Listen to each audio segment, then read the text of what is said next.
Un regard positif, un peu mitigé, parce qu'une œuvre humaine a toujours des imperfections. C'est ce qui confirme la règle. Donc, une exception.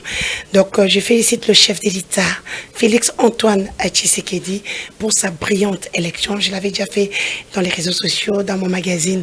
Je suis aussi directrice générale du magazine audiovisuel, presse écrite, empreinte. Donc, voilà, je tiens à féliciter le chef de l'État pour avoir organisé ces élections en temps et en heure. Ainsi, aussi parce que nous avons organisé ces élections avec nos propres moyens. Comme d'habitude, on a toujours recouru aux partenaires internationaux et cette fois-ci, c'était 100% congolais. Quand je dis 100%, nous étions dans le délai.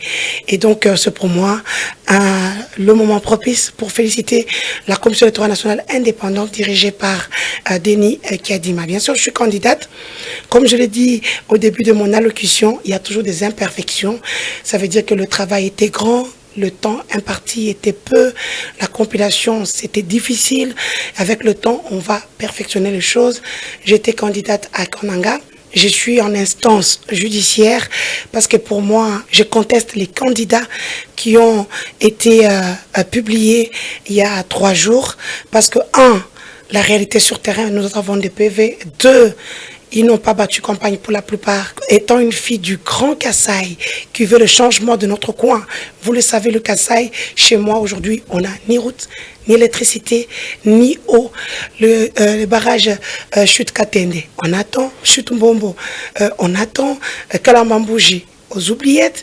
Donc voilà, tout ça font qu'aujourd'hui, les femmes comme nous, des femmes leaders, avons pris les choses en main.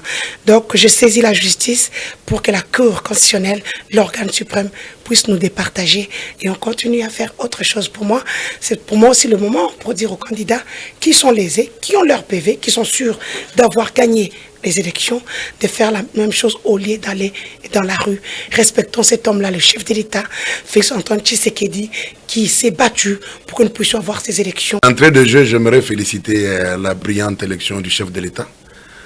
Plus de 70%, donc c'est dire que 73% des Congolais ont adhéré à sa politique. Ce dont je m'incline. Donc aux autres, ils ont tous les moyens de recours. Je leur invite de ne pas surtout recourir à la rue parce que ça c'est un peu, je peux dire, un peu sauvage et suranné. Ils peuvent, il y a des moyens légaux qu'ils peuvent utiliser. Mais pour consolider encore davantage ce mandat du chef de l'État, je crois, si jamais il sait de sceller, nous serons là pour lui apporter un coup de main afin qu'on puisse entreprendre des réformes très profondes pour essayer de changer ces paradigmes, que les 5 ans passés soient totalement différents des 5 ans à venir et que les gens comprendront que les 73%, il l'a vraiment mérité. Nous voyons la population, l'électorat.